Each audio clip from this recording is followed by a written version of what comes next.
Hello world. I do not feel like being on camera today, so here I am recording outside on my patio with a beautiful view outside. Just wanted to address the fact that today is the 1 year anniversary since I was discharged from the hospital after being diagnosed with autoimmune encephalitis. I had received rituximab for the first time just the day prior, and the infusion was well tolerated. There's nothing further to be done but wait and see. At that point, I had actually gotten the diagnosis, I believe, about a month and a half prior to that, after quite a battle. My mom brought me into the emergency room after recognizing that I just wasn't really responsive, didn't seem to be following what was going on around me. I don't remember much from that time, but she took me to the hospital. They admitted me for having an altered mental status, and then from there, thankfully they took our concerns seriously and did a lumbar puncture, which didn't actually turn up anything. Also did an MRI and an EEG that did not turn up anything either.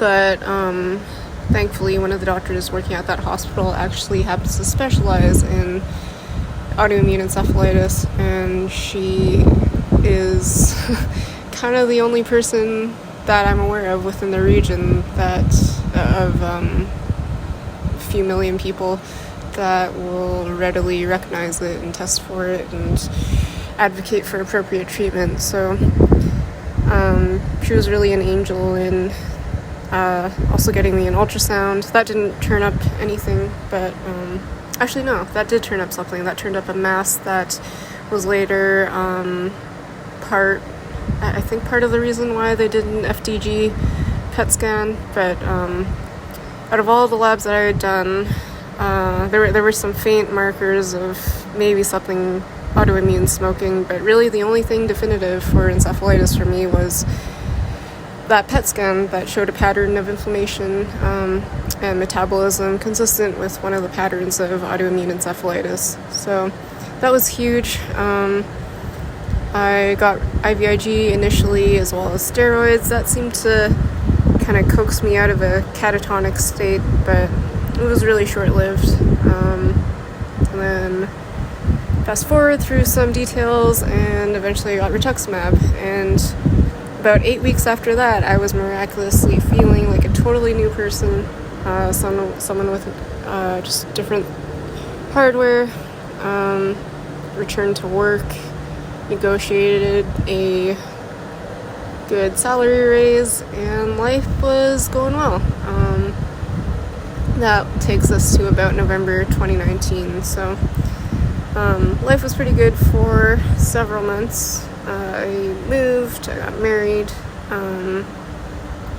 Then this past spring, I have found myself relapsing again. But thankfully, in this new place that I am in Texas, I've found a doctor that has continued my rituximab treatments. It was another fight again to get through insurance that ultimately denied us, but was able to get the medication through the patient program, and now I'm ostensibly on the mend from that. Definitely doing better than how I felt during my relapse in March, and way better than last summer, but still a ways to go.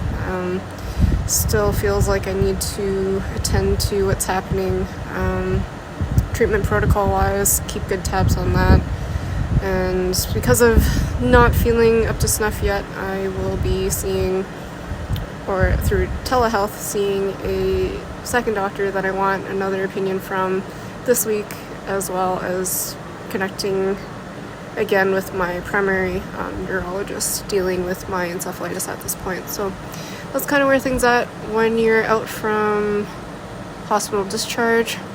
I am so thankful to finally have a diagnosis after dealing with this for coming up on 6 years now. It all started with a flu-like illness that left me with memory issues, and dropped out of university, have had some strange ups and downs over the years, but the big thing was just getting that diagnosis and knowing what we're attacking now. And from here, regardless of what happens, obviously I'm hoping for a really good scenario of just feeling back like myself, like I did from between November 2019 and March 2020-ish. But I'm really thankful for the support of people like my mom and best friend and other friends and family who have been the positive light in my life when I just felt like crap, which happens a lot with encephalitis. But things are going better. I've learned a lot. I've gained a lot of perspective, and we shall hope for better things from here.